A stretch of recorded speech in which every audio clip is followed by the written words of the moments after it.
Hello, Wildcats and friends. I hope you're all staying safe and staying healthy. The importance of knowing how to read standard notation cannot be overstated. While being able to use our ears to figure music out is also an incredibly important ability, there's a particular trait about a musician who can be handed a piece of paper and they can make that paper sing with the notation that is engraved onto it. What is that? Eighth note? Yes, what is that? Dotted 16th note. Sight read measure 101. Today, we will be exploring how to read notes that are on the treble clef. In order to understand what a clef is, we are going to have to define a few different terms. Today we will be looking at what a staff is, what a clef is, what a treble clef is, and what ledger lines mean. In Western musical notation, the staff is a set of 5 horizontal lines and 4 spaces that each represent a different musical pitch, or in the case of a percussion staff, different percussion instruments. The lines and spaces are numbered from the bottom to the top. The bottom line is the first line, and the top line is the 5th line. Appropriate musical symbols, depending on the intended effect, are placed on the staff according to the corresponding pitch or function.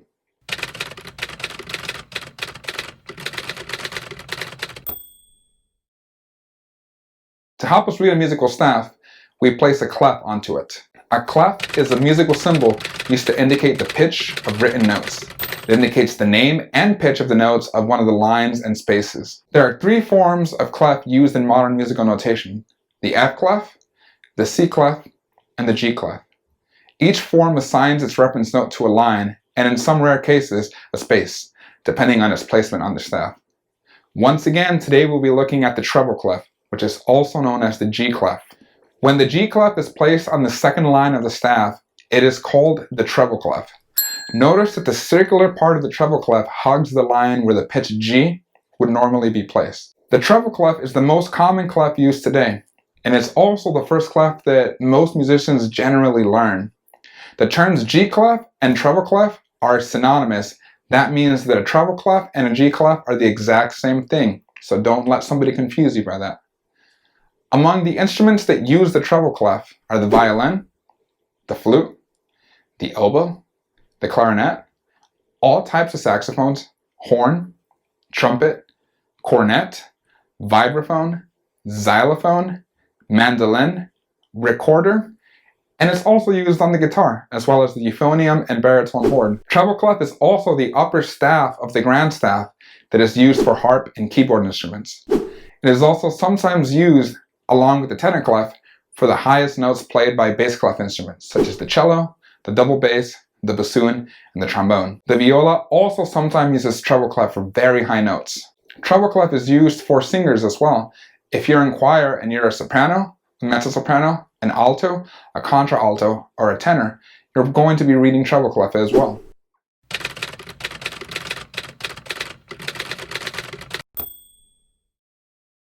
Okay, so now we have a working knowledge of what these terms mean. But okay, big deal. How do we actually read music on the staff? How do we take something that looks like this and make it sound like music?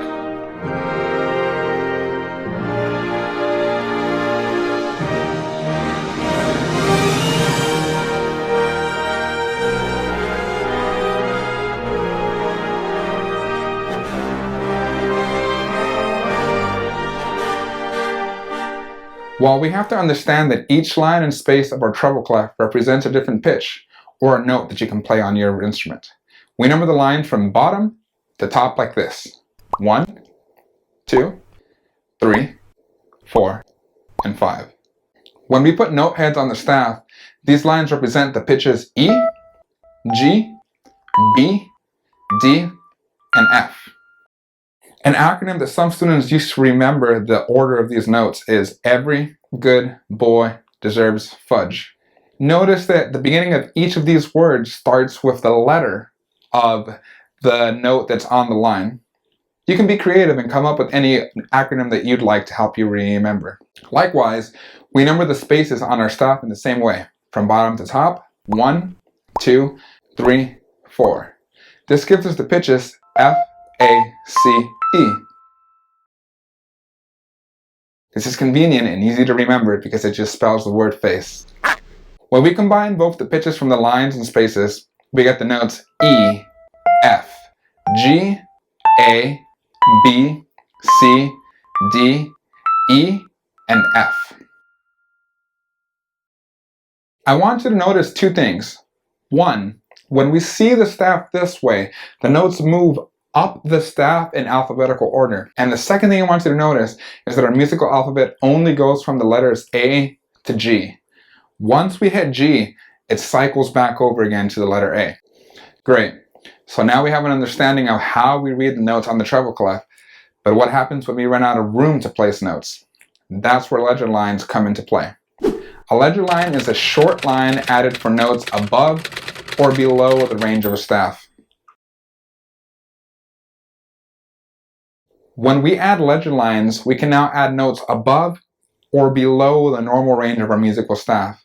We can add as many ledger lines as we need to. So the very first thing that we see right here is the pitch F, which we've already established how to read on our treble clef. But you also notice that some of these pitches are getting higher and higher and higher. These small lines that you see right here are ledger lines. These ledger lines are extending our musical staff above what they normally would. After the F, we would move up alphabetically in our musical alphabet, which would give us the note G.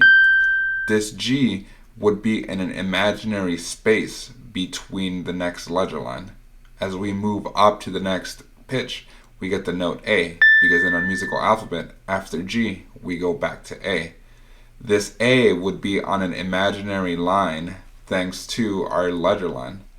As we move up, we would get the pitch B. This would also be on a space because it's in between two ledger lines. This pattern of moving up the alphabet and adding ledger lines can continue for as long as we need to, and we can get really high notes that are really only stopped by the range of the particular instrument that you are playing on. A flute will get much higher notes than a trombone will.